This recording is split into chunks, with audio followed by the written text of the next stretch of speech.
Bullpen, bats come alive as Red Sox force Game 4 with win over Astros. The Red Sox are suddenly very much alive, having received an iron lung in the form of David Price, and even the guys in uniform seemed surprised by how well they played when so close to elimination. Behind 4 scoreless innings by Price out of the bullpen, the Sox out-slugged the hot bats of the Houston Astros and walked away from Fenway Park with a 10-3 win in Game 3 of the American League Division Series Sunday. The Red Sox and Astros will play Game 4 of the ALDS at Fenway Park Monday afternoon. First pitch is slated for 1:08 p.m. "We played with more of a sense of urgency," said outfielder Mookie Betts, who went 1 for 4 with 3 strikeouts but robbed Josh Reddick of a 3-run homer in the second inning by reaching into stands to snare the shot. Betts and company had been outscored 16-4 and looked completely overmatched in the first 2 games. And they fell behind 3-0 in Game 3, when starter Doug Fister was knocked around before manager John Farrell, who was answering questions about his job security earlier in the day, pulled him and turned it over to the pen. The boos were long and heavy from the Fenway crowd as Fister walked off the mound. The park was quiet as Joe Kelly took over. "I thought, we are going to have to scramble here," Farrell said. Kelly walked a tightrope for 1, 2, 3 scoreless innings. The Sox put some runs on the board in the third, and then Price, one of the only pitchers who has contained this Astros offense, threw 57 pitches and bought enough time for the Red Sox offense to explode for 6 runs in the 7th. Suddenly the Red Sox look like a playoff team, even if it took them about 20 innings to play the part. "We understand it's kind of like a do-or-die and go-home situation," Betts said. "I think every game we should play with this sense of urgency." Betts might be onto something there. But Game 4 could bring a totally different set of challenges.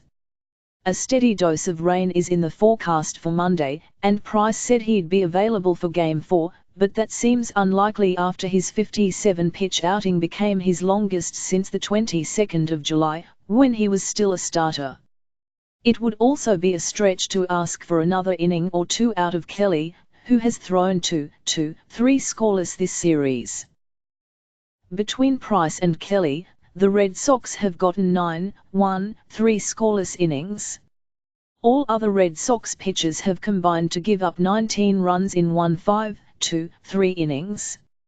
Rick Porcello starts Game 4 against Charlie Morton. "I would anticipate we would have a number of guys available tomorrow," Farrell said. "Price unlikely, but I would say that Chris Sale would be available as well. So we'll find a way to get through it again tomorrow." Sale was thought to be needed to start a potential Game 5 on Wednesday in Houston, though that start could turn to Eduardo Rodriguez or Drew Pomeranz, should the Red Sox need Sale in Game 4 and come out on top. But the Sox, who looked lifeless until the 3rd inning Sunday, proved that their best starting pitcher this postseason is their offense. "We were down 3 runs, so we could have easily just thrown in the game," said shortstop Xander Bogaerts, who is 0 for 14 this series. "But I don't think that's the type of team that we are. We just continue to battle until we find a way." Hanley Ramirez, who jumped out of the dugout with a Celtic green flag that read "Believe in Boston" during pre-game introductions, went 4 for 4 with 3 RBI. The big inning was the 3rd, when Mitch Moreland doubled and Ramirez singled to knock Brad Peacock out of the game.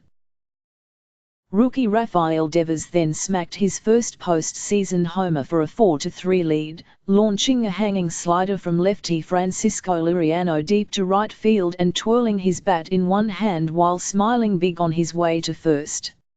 In the 7th inning, the Red Sox offense looked as healthy as it has been all year.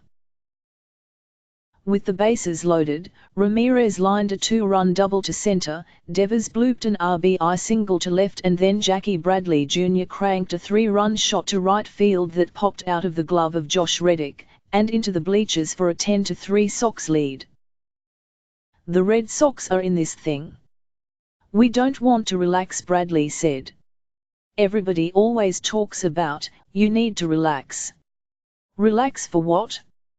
We're down 2-0, 2-1 now. We've got to keep fighting. We've got to stay on them. We played a very good game. This is what we needed. We needed to be able to come back out and prove that we have a lot of fight left in us. This is not going to be easy. We're not looking for it to be easy. We've got to play to the very last out as hard as we can.